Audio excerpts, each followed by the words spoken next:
আবারও যেন আমরা এই দেশকে সার্বভৌমত্বকে টিকে রাখতে পারি, সে ব্যবস্থা এই রাষ্ট্র যেন আমাদের করে।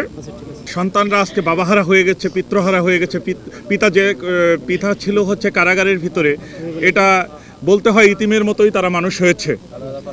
এই 18,500 বিডিআর সদস্য আজকের থেকে আমার মনে হয় নিরপরাধ নির্দোষ বিডিআরদেরকে এখন চাকরিতে পূর্ণবহাল করে পূর্বের সুযোগ সুবিধা অক্ষুণ্ণ রেখে এবং যদি হত্যা মামলাগুলোকে থেকে খালাস দিয়ে আমাদেরকে পুনরায় এই রাষ্ট্র যেন বিবেচনা করে, আমরা যেন সীমান্তের লোক আবারও আমরা বাংলাদেশ রাইফেলস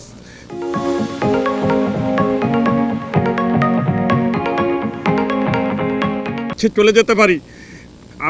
এই প্রিয় সাংবাদিক বিন্দুদের মাধ্যমে আমি সারা বাংলাদেশকে, সারা আপামর জনগণকে এই মেসেজ দিতে চাচ্ছি যেন আমরা পুনরায় আমার যে সীমান্ত আছে সেই সীমান্ত এগিয়ে যেন আবারও যেন সেই রক্তচক্ষুকে উপেক্ষা করে আবারও যেন আমরা এই দেশকে সার্বভৌমত্বকে টিকে রাখতে পারি, সে ব্যবস্থা এই রাষ্ট্র যেন আমাদের করে।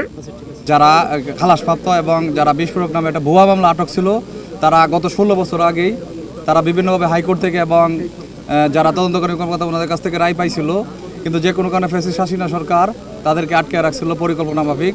আজকে যে শর্তের জয়টা সেটা হয়েছে এবং আপনারা মিডিয়া, জাতির বিবেক, আপনাদের অবদানটা সবচেয়ে বেশি। আমরা নতুন করে দেশ স্বাধীন হওয়ার পরে গত 5 আগস্ট থেকে আজকে পর্যন্ত 7 মাস ধরে এটা নিয়ে আন্দোলন বা যেটা ন্যায় দাবি করে আসছি, যার সাক্ষী হচ্ছে আপনারা এবং আপনাদের সহযোগিতায় এবং সকলের সহযোগিতায় আজকে ন্যায় প্রতিষ্ঠিত হয়েছে।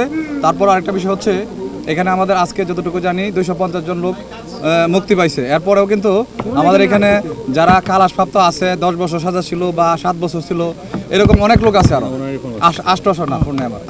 800 কতজন লোকের মধ্যে যারা হত্যাকাণ্ড আপনারা জানেন, তখন ফ্যাসিস্ট হাসিনা সরকারের আমলে যাদের রায় হয়েছিল 156 জন, ওনারা ব্যতীত যারা যাবজ্জীবন আছে ওনাদেরকে ব্যতীত আরও প্রায় 3 থেকে 400 সৈনিক আছে যারা 5 বছর 7 বছর নিরপরাধ, তাদের সাজা শেষ হয়ে গেছে, তারা কিন্তু আজকে মুক্তি পায় নাই। তাহলে আশা করি পরবর্তীতে যে আমাদের কোর্ট আছে আগামী 10 তারিখ, এই 10 তারিখের কোর্টের মধ্যে ওনারা বের হয়ে আসবে এই আশাই করি।